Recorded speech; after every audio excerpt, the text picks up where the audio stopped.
சங்கீதம் 73 பக்கம் 714 மாறி மாறி வாசிப்போம். சுத்த இருதயம் உள்ளவர்களாகி இஸ்ரவேலருக்கு தேவன் நல்லவராகவே இருக்கிறார்.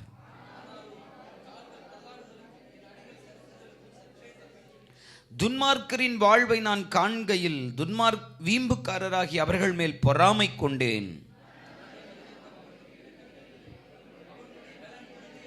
நரர் படும் வருத்தத்தில் அகப்படார்கள், மனுஷர் அடையும் உபாதியை அடையார்கள்.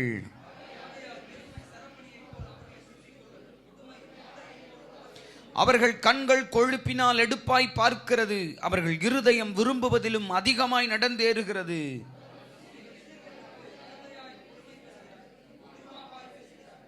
தங்கள் வாய் வானம் மட்டுமெட்ட பேசுகிறார்கள், அவர்கள் நாவு பூமி எங்கும் உலாவுகிறது.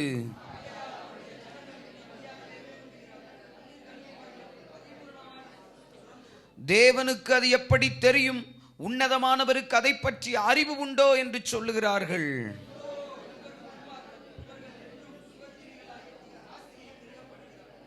நான் விருதாவாகவே என் இருதயத்தை சுத்தம் பண்ணி குற்றம் இல்லாமையிலே என் கைகளை கழுவினேன்.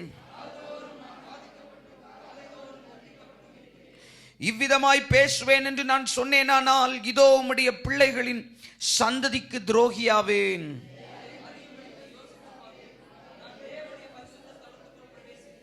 அவர்கள் முடிவை கவனித்து உணரும் அளவும் அது என் பார்வைக்கு விசனமாயிருந்தது.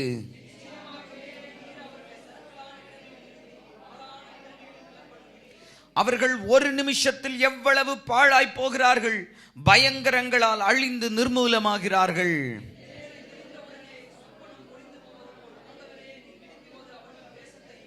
இப்படியாக என் மனம் கசந்தது, என் உள்ளிந்திரியங்களிலே குத்துண்டேன். 23 ஆனாலும் நான் எப்பொழுதும் உம்மோடு இருக்கிறேன், என் வலது கையை பிடித்து தாங்குகிறீர். பரலோகத்தில் உம்மை அல்லாமல் எனக்கு யாருண்டு, பூலோகத்தில் உம்மை தவிர எனக்கு வேறே விருப்பமில்லை.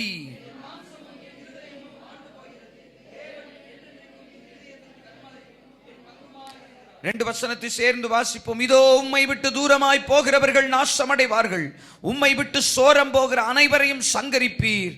எனக்கோ தேவனை அண்டிக் கொண்டிருப்பதே நலம், நான் உமது கிரியைகள் எல்லாம் சொல்லி வரும்படி கர்த்தராகிய ஆண்டவர் மேல் நம்பிக்கையை வைத்திருக்கிறேன். கர்த்தர் தந்த நல்ல சங்கீதத்தின் வார்த்தைகளுக்கு எல்லாரும் கரங்களை உயர்த்தி கர்த்தரை மகிமைப்படுத்தல். அல்லேலூயா, அல்லேலூயா, அல்லேலூயா. ஆமே. கர்த்தர் நம்மை ஆசீர்வதிப்பாராக. அமர்ந்து கொள்ளுவோம்.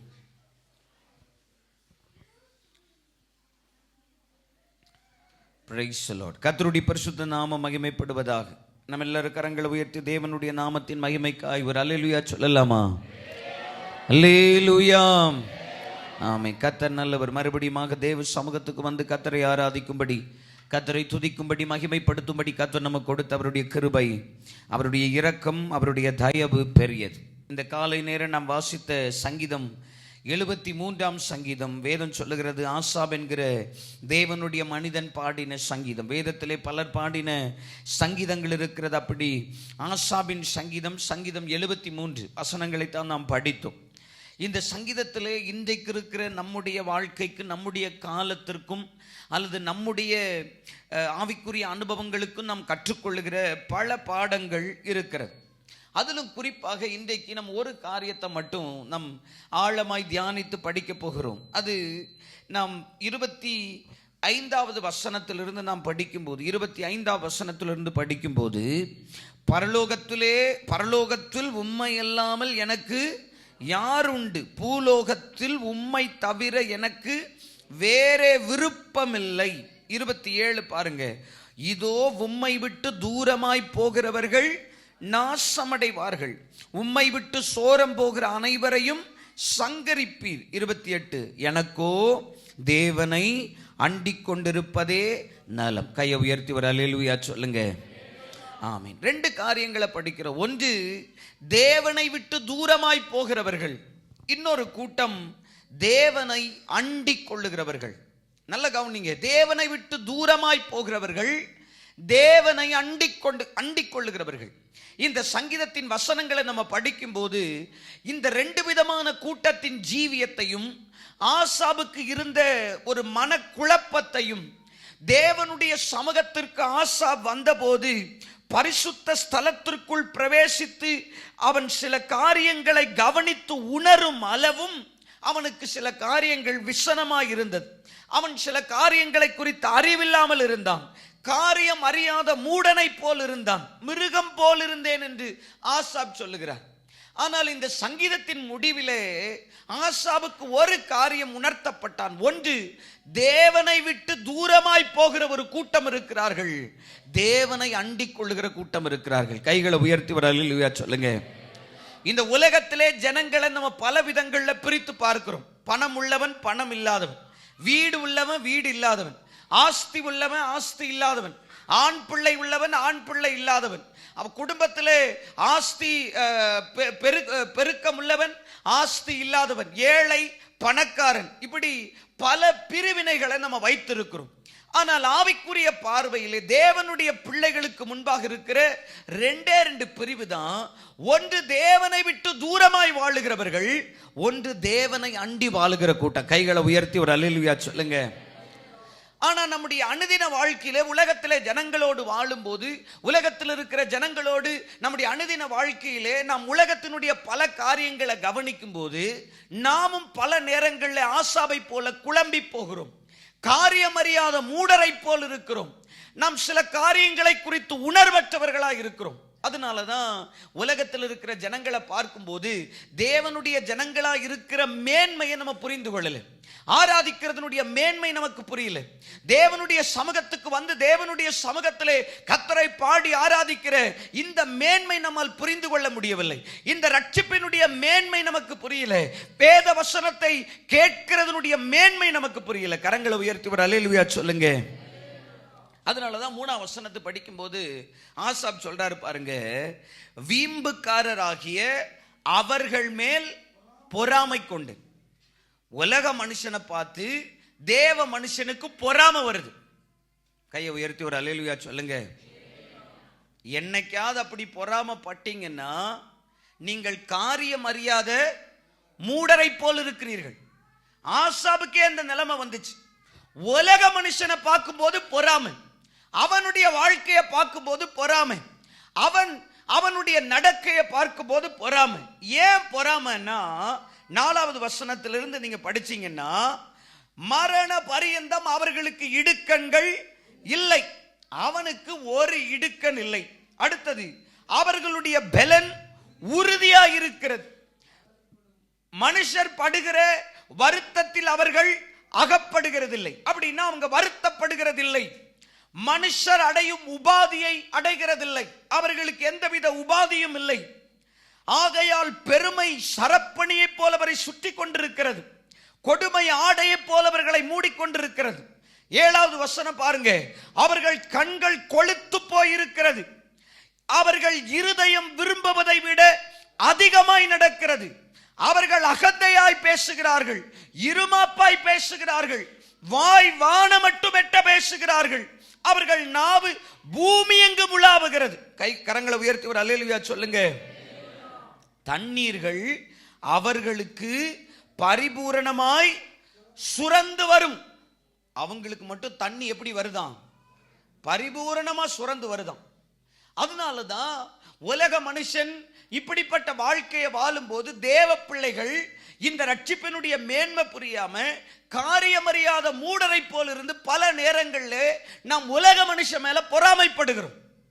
அவனுடைய உலக ஆசீர்வாதம், அவனுடைய ஜீவியம், உலக பிரகாரமாய் அவர்கள் வாழுகிற வாழ்க்கை, அவர்களுடைய நடக்க, அவங்க இப்படி ஆசீர்வாதமா இருக்கிறாங்களே, அவங்களுக்கு மட்டும் காரியம் வாய்க்குதே, அவங்களுக்கு மட்டும் எல்லாம் நன்மையா நடக்குதே, அவங்க மட்டும் அவன் சுகஜீவிகளாய் வாழுகிறது போல் இருக்கிறதே, மனுஷர் படும் வருத்தம் அவர்களுக்கு இல்லையே, மனுஷர் படும் உபாதி அவர்களுக்கு இல்லையே, அவர்கள் எப்படி பெருமை பேசுகிறார்கள், எப்படி இருமாப்பு பேசுகிறார்கள், எப்படி வாய் வான மட்டும் எட்ட பேசுகிறார்கள், அவர்களுக்கு மட்டும் தண்ணீர்கள் பரிபூரணமாய் சுரந்து வருகிறதே. இப்படிங்கிற ஒரு பொறாமை அன்னைக்கு ஆசாபுக்கு வந்தது போல இன்னைக்கு உலகத்தில் இருக்கிற பல மனிதர்களுடைய வாழ்க்கையை பார்க்கும்போது நமக்கும் பொறாமை வருது. கையை உயர்த்தி ஒரு அல்லேலூயா சொல்லுங்க. ஒரு மனுஷனுடைய வாழ்க்கையில அவனுடைய கடைசி காலத்தில் அவன் சொல்ல வேண்டிய சாட்சி என்னவா இருக்கணும்னா, நான் ஒரு நாளும் இந்த உலக மனுஷனுடைய வாழ்க்கையை பார்த்து நான் பொறாமப்பட்டு, நான் தேவனை அண்டிக் கொண்டதுனால, நான் தேவனை நேசிக்கிறதுனால, நான் கர்த்தரை ஆராதிக்கிறதுனால எனக்கு என்ன கிடைச்சது அப்படின்னு நான் ஒரு நாளும் இந்த கிறிஸ்தவ வாழ்க்கையில நான் வருத்தப்படவே இல்லை அப்படின்னு சொல்ற சாட்சி தான் மேன்மையான சாட்சியா இருக்கும். கைகளை உயர்த்தி ஒரு அல்லேலூயா சொல்லுங்க. அல்லேலூயா. உங்களால் அப்படி சொல்ல முடியுமா? உங்களுடைய கடைசி நாட்கள்ல ஒரு சாட்சி சொல்லணும்னா, நான் இந்த உலக மனுஷனுடைய ஆசீர்வதிக்கப்பட்ட உலக ஆசீர்வாதத்தினுடைய வாழ்க்கையை பார்த்து நான் ஒரு நாளும் பொறாமை கொண்டதே இல்லை. எனக்கு என்ன சம்பவித்தாலும் நான் தேவனை அண்டிக் கொண்டிருப்பதையே நலம் என்று எண்ணி நான் தேவனை மகிமைப்படுத்தி வாழ்ந்தேன்னு சொல்ற சாட்சி தான் மேன்மையான சாட்சியா இருக்கும். நல்ல கையை உயர்த்தி ஒரு அல்லேலூயா சொல்லுங்க. நான் ஒரு நாளும் மறுபடியும் உலக மனுஷனை போல வாழ்ந்திருக்கலாமே, உலக மனுஷனை போல நம்மளும் சம்பாதிச்சிருக்கலாமே, உலக மனுஷனை போல நம்மளும் விரும்பினபடி இருதயம் விரும்பினபடி வாழ்ந்திருக்கலாமே, விரும்பின பாவங்களை செஞ்சு வாழ்ந்திருக்கலாமே அப்படின்னு இருதயத்தில் நான் சிந்திக்காம இருந்தேன்னா அதுதான் என் வாழ்க்கையினுடைய பெரிய சாட்சி. கையை உயர்த்தி ஒரு அல்லேலூயா சொல்லுங்க. உலக மனுஷனுடைய வாழ்க்கையை பார்த்து பொறாமை. ஏன் பொறாமைன்னா 22 பாருங்க. இதோ இவர்கள் துன்மார்க்கர், இவர்கள் என்றும், படிங்க யாராவது பைபிள் வச்சிருக்கிறவங்க கூட, எந்த வசனம்னு இப்பதான் பைபிள் எடுத்து பார்க்கிறது, எடுத்து பார்க்கணுமா இல்லையா? 12வது வசனம் பாருங்க. இதோ இவர்கள் துன்மார்க்கர், அடுத்தது இவர்கள் என்றும் சுகஜீவிகளாயிருந்து ஆஸ்தியை பெருக பண்ணுகிறார்கள். எல்லாரும் சொல்லுங்க. பொறாம வருமா வராதா? ஆசாபுக்கு வந்துருச்சு. எதனால? சுகஜீவிகளா இருக்கிறாங்க. அப்படின்னா என்ன அர்த்தம்? சுகமா வாழ்றாங்க. அடுத்தது ஆஸ்திகளை பெருக பண்ணுகிறார்கள். அதனால ஆசாபுக்கு இவர்களை பார்க்கும்போது ஒரு பொறாமை. 13வது வசனம் பாருங்க. நான் விருதாவாகவே என் இருதயத்தை சுத்தம் பண்ணி குற்றமில்லாமையிலே என் கைகளை, நான் ஆலயத்துக்கு போறதும், நான் சுத்திகரிக்கப்படுகிறதும், நான் பரிசுத்தமா வாழ்றதும் இதெல்லாம் எப்படி இருக்கு? விருதாவா இருக்கு. எல்லாரும் சொல்லுங்க.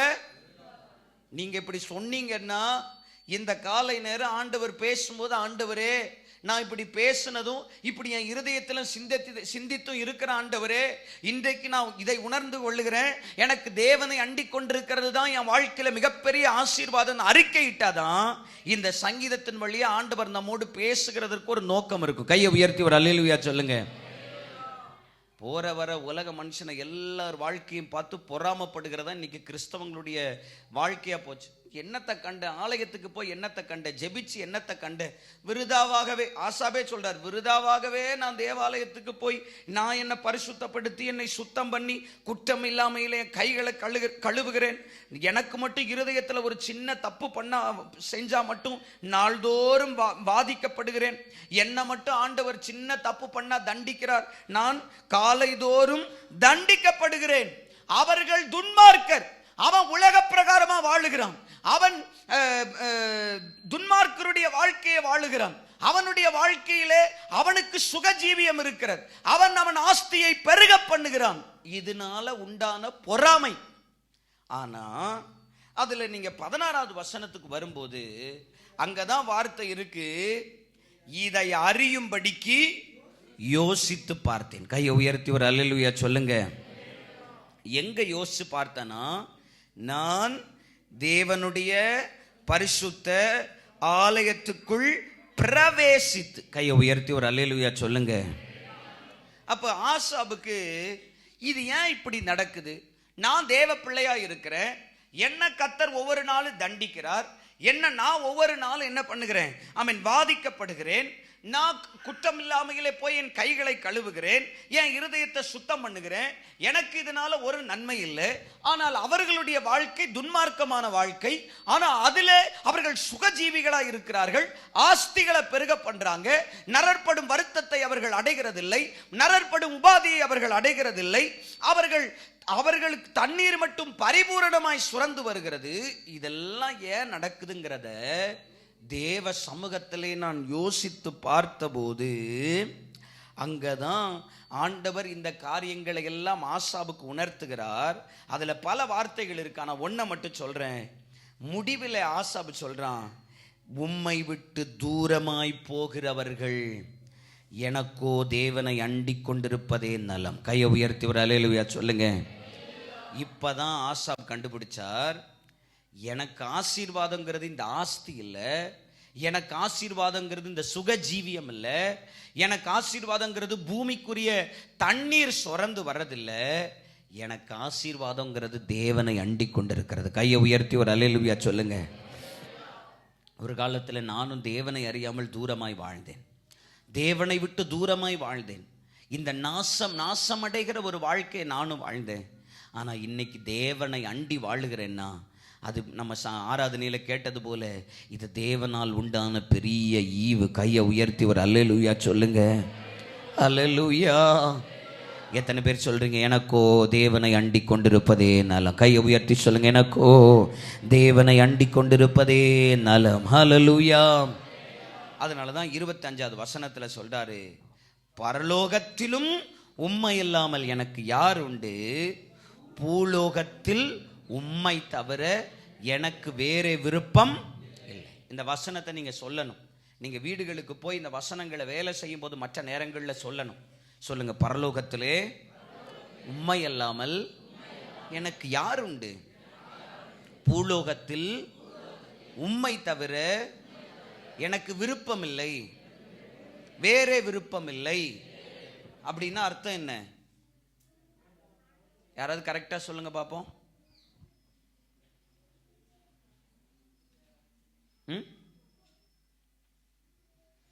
நம்ம பரலோகத்துக்கு போறதுக்கு ஒரு தேவனையும் பூமிக்குரிய ஆசீர்வாதத்துக்கு வேற ஒன்னையும் நம்பி என்ன பண்றோம், வாழ்றோம்.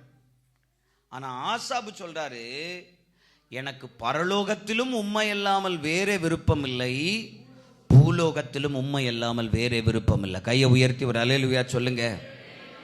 நான் பரலோகத்துக்கு போய் தேவனோட வாழ்ந்தா போதும் அப்படின்னு நினைக்கிற நம்ம பூமியிலே தேவனோடு வாழுகிறதனுடைய மேன்மையை நம்ம நிறைய நேரங்கள் என்ன பண்றது இல்லை, புரிந்து கொள்ளுகிறது இல்லை. பூமியில் இருக்கிற வரைக்கும் பூமிக்குரிய வாழ்க்கையை சந்தோஷமா வாழணும். ஆண்டவர் ஒரு நாளைக்கு பரலோகத்துக்கு கொண்டு போயிட்டா அங்க போய் தேவனோடு பரலோகத்துல நம்ம நித்திய காலமாய் மகிழ்ச்சியா ஆனந்தமா வாழணும் இப்படி நினைக்கிறோம். ஆனா ஆசாபு சொல்றாரு, பரலோகத்திலும் அவரை இல்லாமல் எனக்கு யாரும் இல்லை, பூலோகத்திலும் அவரை தவிர எனக்கு வேற விருப்பம் இல்லை. கையை உயர்த்தி ஒரு அல்லேலூயா சொல்லுங்க. நீங்க சொல்லணும், வேற விருப்பம் இல்லை.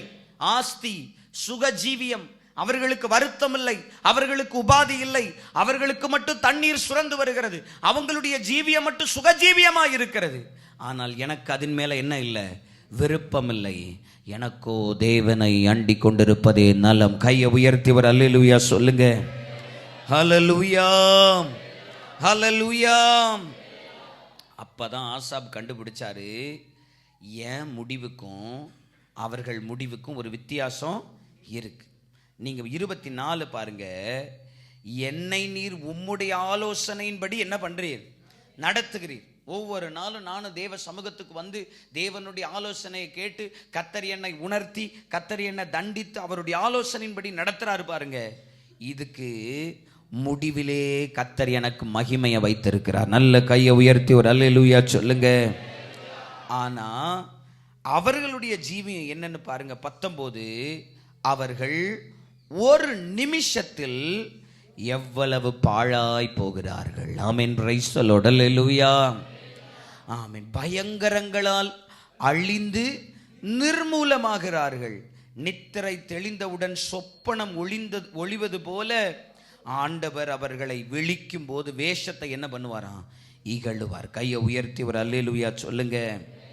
அதனால தான் 17வது வசனத்தில் சொல்றாரு, எதுவரைக்கும் இந்த விசனம், இந்த பொறாமை அல்லது இந்த வருத்தம் ஆசாபுக்கு இருந்துச்சுன்னா 17, அவர்கள் முடிவை கவனித்து உணரும் அளவும். எல்லாரும் சொல்லுங்க, அவர்கள் முடிவை கவனித்து உணரும் அளவும்.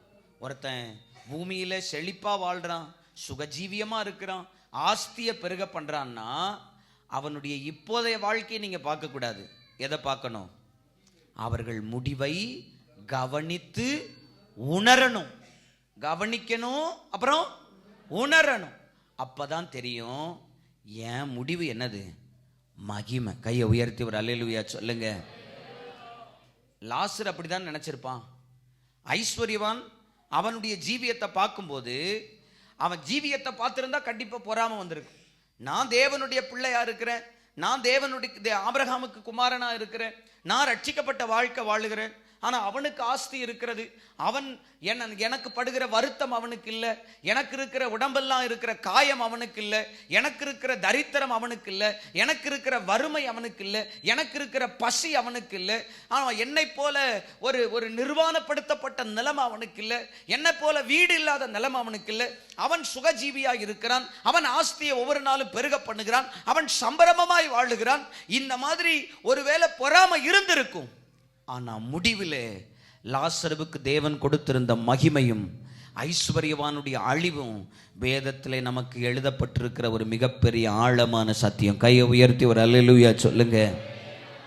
அதனாலதான் கடைசி வசனமா ஆசாப் சொல்றாரு, உம்மை விட்டு தூரமாய் போகிறவர்கள் நாசம் அடைவார்கள். நீங்க யாரையும் பார்த்து சபிக்க வேண்டாம், நாசமா போ. ஆமா, என்னை ஏமாத்தி என் பணத்தெல்லாம் எடுத்துக்கிற, என் காட்டை எடுத்துக்கிற, என் நிலத்தை எடுத்துக்கிற அப்படின்னு நம்ம யாரையும் சபிக்க வேண்டாம். ஒரு மனுஷன் தேவனை விட்டு தூரமா வாழ்ந்தாவே முடிவிலே அவனுக்கு என்னதுதான், பெரிய நாசம் இருக்கிறது. ஆனா நான் தேவனை அண்டி வாழுகிறதுனால் எனக்கு அது நலமாய் முடியும். கையை உயர்த்தி ஒரு அல்லேலூயா சொல்லுங்க. அல்லேலூயா.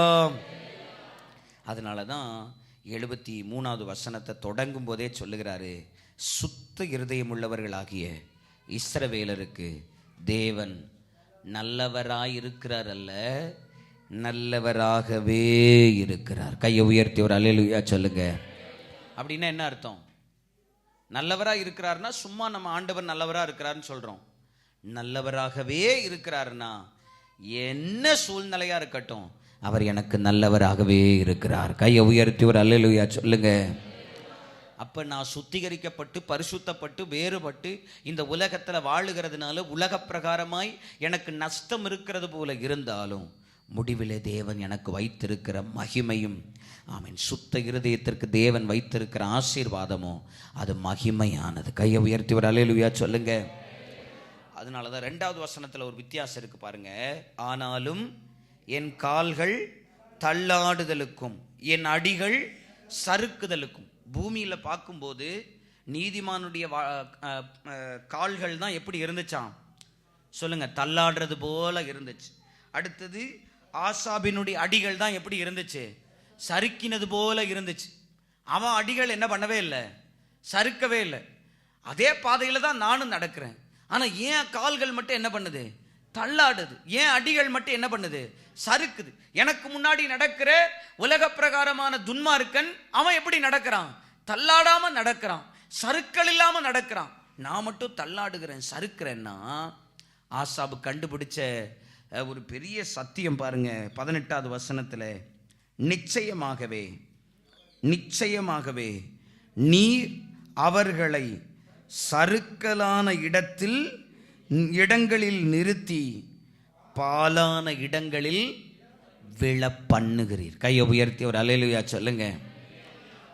அப்பா ஆசாபு சொல்றான், என் காலும் தள்ளாடுச்சு, என் அடியும் சறுக்குச்சு, ஆனா நான் சற்றே தப்பினேன். கையை உயர்த்தி ஒரு அல்லேலூயா சொல்லுங்க. போட்டிருக்கா இல்லையா 2வது வசனத்துல, ஆனாலும் என் கால்கள் தள்ளாடுதலுக்கும் என் அடிகள் சறுக்குதலுக்கும் சற்றே தப்பிட்டு. அப்ப நான் தப்பிட்டேன், ஆனா முடிவில் அவர்களை கத்தர் கொண்டு போய் சறுக்கலான இடத்துலையே நிறுத்தி, அதே மாதிரி பாழான இடங்களிலே கத்தர் அவர்களை என்ன பண்ணுறாராம், விழப்பண்ணுகிறார். அப்போ தெரியும், நான் விழுந்து போல அவன் ஜீவியம் என்ன ஆயிடுச்சு, விழுந்து போனது. கையை உயர்த்தி ஒரு அல்லேலூயா சொல்லுங்க. ஆமோஸ் தீர்க்க தரிசன புஸ்தகம் 3ஆம் அதிகாரத்தில் இஸ்ரவேல் ஜனங்களுடைய வாழ்க்கை குறித்து ஆண்டவர் பேசும்போது சொல்கிற வார்த்தையை நீங்கள் கவனிச்சிங்கன்னா, ஆமோஸ் 3ஆம் அதிகாரத்தினுடைய 3வது வசனம், 2 பேர் ஒருமனப்பட்டிருந்தால் ஒழிய ஒருமித்து நடந்து போவார்களோ. ஆண்டவர் சொல்றாரு, 2 பேரும் ஒருமனப்படாம நம்ம என்ன பண்ண முடியாது, நடக்க முடியாது.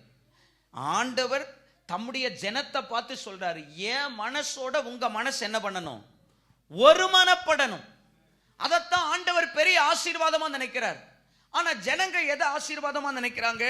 ஆமா, நீங்க பாருங்க 15வது வசனத்துல, மாரி காலத்து வீடு, அப்புறம் கோடை காலத்துக்கு ஒரு வீடு, அடுத்தது யானை தந்தத்தால் செய்யப்பட்ட வீடு, அதுக்கப்புறம் பெரிய வீடு, இப்படி வீடு வீடுன்னு சொல்லி ஜனங்கள் பூமிக்குரிய ஆஸ்திகளை, ஆசாபு சொல்றது போல பூமிக்குரிய ஜீவியத்தை மேன்மைப்படுத்தி ஒரு கூட்டம் வாழும் போது ஆண்டவர் அவங்கள பார்த்து கேட்கிற ஒண்ணுதான். 1வது வசனம் கடைசி வார்த்தை பாருங்க, இந்த வசனத்தை கேளுங்கள். என்ன சொல்றார் ஆண்டவர்? 2 பேர் ஒருமனப்பட்டிருந்தால் ஒழிய ஒருமித்து நடந்து போவார்களோ. ஹல்லேலூயா. அப்ப ஆண்டவர் விரும்புறது என்ன? பூமிக்குரிய பெரிய வீடு, யானை தந்தத்தால் செய்யப்பட்ட வீடு, மாரிகாலத்து வீடு, கோடை காலத்து வீடு, இதெல்லாம் இருக்கிறத விட நான் தேவனோடு ஒருமனப்பட்டிருந்தா அதுதான் பெரிய ஆசீர்வாதம். கையை உயர்த்தி ஒரு அல்லேலூயா சொல்லுங்க. நான் சொல்றதை நீங்க தவறா விளங்கக்கூடாது. இந்த ஆசீர்வாதம் எல்லாம் வேண்டான்னு பிரசங்கம் பண்றாங்க, அப்படி அல்ல. நம்ம இருதயத்தில் எப்போதும் சிந்திக்க வேண்டிய ஒரு சிந்தனை, எனக்கோ தேவனை அண்டி கொண்டிருப்பது தான் பெரிய ஆசீர்வாதம். கையை உயர்த்தி ஒரு அல்லேலூயா சொல்லுங்க. மோசே என்ன சொன்னாரு? 40 வருஷம் பிரயாணத்தை தொடங்கும் போது, ஆண்டவரே நீர் என்னோடு கூட வராவிட்டால் எங்களை இவ்விடத்திலிருந்து கொண்டு போகாது. ஆண்டவரே இந்த 40 வருஷம் எங்களுக்கு அது வேணும் ஆண்டவரே, எங்களுக்கு நல்ல வீடு வேணும் ஆண்டவரே, கூடாரம் வேணும் ஆண்டவரே, அதை செஞ்சிருங்க, இதை செஞ்சிருங்க, அதை பண்ணிருங்க ஆண்டவரே, எங்களுக்கு 40 வருஷத்துக்கு தேவையான ட்ரெஸ் கொடுத்துருங்க ஆண்டவரே, 40 வருஷத்துக்கு தேவையான செருப்புகளை கொடுத்துருங்க ஆண்டவரே, 40 வருஷத்துக்கு தேவையான மருத்துவ உதவிகளை செஞ்சிருங்க ஆண்டவரே, 40 வருஷத்துக்கு தேவையான பராமரிப்பு பாதுகாப்பு கொடுத்துருங்க ஆண்டவரே. இதெல்லாம் ஒண்ணுமே ஜெபிக்கல. மோசே ஒன்னே ஒண்ணுதான் ஜெபிச்சார். என்னது? ஆண்டவரே நீர் வராவிட்டால் எங்களை விடத்திலிருந்து கொண்டு போகாதரும். அப்படின்னா மோசேக்கு தெரியும், ஆண்டவர் கூட வந்துட்டா இதெல்லாம் தானா நமக்கு கூட கிடைக்கும். கரங்களை உயர்த்தி ஒரு அல்லேலூயா சொல்லுங்க. அதனால தான் இன்னைக்கு ஏனோக்கை பற்றி ஒரு வேத பாடம் எடுக்கும்போது 2 ஏனோக்கு பூமியில வாழ்ந்தாங்க. ஒரு ஏனோக்கினுடைய பேர்ல காயின் பெரிய பட்டணங்கள் எல்லாம் கட்டினான். ஆனால் அந்த ஏனோக்கு நினைக்கப்படுவதே இல்லை. பைபிள்ல 2 ஏனோக்கு இருக்கு, தெரியுமா தெரியாதா? ஆமென். காயினுடைய பையன் பேரு ஏனோக். அப்படி ஒரு ஏனோக்கை பெற்ற பின்பு ஒரு பெரிய பட்டணத்தை கட்டி ஏனோக்கினுடைய பெயரை வைக்கிறான். ஆனா அவன் பேர் நினைக்கப்படலை. முடிவு, அவனுடைய முடிவு என்ன பண்ண, நினைக்கப்படாத முடிவா போச்சு. ஆனா ஏனோக்கினுடைய முடிவை இன்றைக்கு நம்ம படிக்கிறதற்கு காரணம், அவன் தேவனோடு சஞ்சரிக்கிறத மேன்மையா நினைச்சான். கையை உயர்த்தி ஒரு அல்லேலூயா சொல்லுங்க. வேதத்தில் வாழ்ந்த பரிசுத்தவான்கள் எல்லாம் தேவனோடு இருக்கிறதையும் நடக்கிறதையுமே மேன்மையா நினைத்தார்கள். அப்போஸ்தலனாகிய பவுல் சொல்லுகிறார், நான் இப்படி அவரை அறிகிற அறிவையும், ஆமீன், அவருடைய மரணத்திற்குள்ளான மரணத்திற்குள்ளாகி அவரோடு உயிரோடு எழுந்திருப்பதற்கு தகுதியாக படிக்கும் எல்லாவற்றையும் நஷ்டம் என்று விட்டேன், குப்பையாக எண்ணுகிறேன் தேவனை அறிகிற அறிவின் மேன்மைக்காக. கையை உயர்த்தி ஒரு அல்லேலூயா சொல்லுங்க. அப்ப இந்த காலை நேரம் தேவ பிள்ளைகள் ஆண்டவர்கிட்ட ஒரு வார்த்தை சொல்லணும், எனக்கோ தேவனை அண்டி கொண்டிருப்பதே நலம். சொல்லுங்க, சொல்லணும், எனக்கோ தேவனை அண்டி கொண்டிருப்பதே நலம். நானும் ஒரு வேலை பொறாமப்பட்டு ஆண்டவரே, நானும் உலக மனுஷனை பார்க்கும்போது இந்த ரட்சிக்கப்பட்டு இயேசுவை அறிஞ்சு சபைக்கு வந்து என்னத்தை கிடைச்சது அப்படின்னு இருதயத்தில் கசந்து கொண்டேன் ஆண்டவரே. இருதயத்தில் நானும் ஆண்டவரை நோக்கி பேசப்பட்ட வார்த்தைகள்லாம் இருக்கு ஆண்டவரே. ஆனால் இன்னைக்கு கர்த்தர் எனக்கு முடிவை உணர்த்தும் போது நான் ஒன்று தெரிந்து கொள்கிறேன், எனக்கு தேவனை அண்டிக் கொண்டால் அது மட்டுமே என் வாழ்க்கையில் மேன்மையான ஆசீர்வாதம். கையை உயர்த்தி ஒரு அல்லேலூயா சொல்லுங்க. ஹல்லேலூயா, ஹல்லேலூயா. அதனால தான் வேதத்தில் இருக்கிற பரிசுத்தவான்கள் எல்லாம் இந்த உலக பிரகாரமாக எதை இழந்தாலும் தேவனை மட்டும் வாழ்க்கையில் ஒரு நாள் இழக்கக்கூடாதுன்னு நினச்சாங்க. தாவீது சங்கீதம் 51 ஜெபம் பண்ணார். என்ன ஜெபம் பண்ணார்? ராஜாவாக இருந்து பாவம் பண்ணிட்டார், ராஜாவாக இருந்து ஒரு பெரிய தேவனுக்கு துரோகம் பண்ணிட்டாரு. அப்போ ஆண்டவர் நாத்தான் தீர்க்கதரிசி அனுப்பி நீ செய்தது பெரிய பாவம்னு உணர்த்துறார். அப்போ ராஜா, ஐயோ என் ராஜ மேன்மை போகுமே, என் பதவி போகுமே, எனக்கு இருக்கிற அதிகாரம் போகுமே, எனக்கு இருக்கிற குதிரை படைகள், எனக்கு இருக்கிற மனிதர்களுடைய பலம் இதெல்லாம் போகுமே, அப்படி சொல்லவே இல்லை. அவர் ஒன்னே ஒன்று தான் சொன்னார். என்னது? உம்முடைய சமூகத்தை விட்டு என்னை தள்ளாமலும். அப்ப தாவீதை போல ஒரு ராஜாவே எதை இழக்கக்கூடாதுன்னு நினைச்சாரு? தேவ சமூகத்தை விட்டு. நீங்க அந்த சங்கீதத்தை முழுவதும் படிச்சு பாருங்க. ஆண்டவரே, நான் தேவ சமூகத்தை விட்டு தள்ளப்படக்கூடாது, பரிசுத்த ஆவி எனக்குள்ள இருந்து எடுக்கப்படக்கூடாது. ஆவிக்குரிய இழப்பு தான் ஒரு மனுஷனுடைய வாழ்க்கையில பெரிய இழப்பு. அதை யாசாபு கண்டு கொண்டதுனால தான் ஆவிக்குரிய தேவனோடு நடக்கிறது தான் எனக்கு மிகப்பெரிய பொக்கிஷம் என்று நினைத்தான். அதனால தான் சொன்னான், உம்மை விட்டு தூரமாய் போகிறவர்கள் நாசம் அடைவார்கள், எனக்கோ தேவனை அண்டி கொண்டிருப்பதே நலம். என் காலும் தள்ளாடும், என் அடிகளும் சறுக்கும், ஆனால் கர்த்தர் எனக்கு நல்லவராக இருந்து என்னை தப்புவிக்க பண்ணுவார். ஆனால் துன்மார்க்கமாய் உலக பிரகாரமாய் சுகஜீவிகளாய் வாழுகிற மனுஷனை கர்த்தர் ஒரு நாள் பெரிய சறுக்கலான இடங்களிலே நிறுத்தி விழப்பண்ணுவார். ஒரு நிமிஷத்திலே அவர்கள் பாழாய் போவார்கள், அழிந்து போவார்கள்.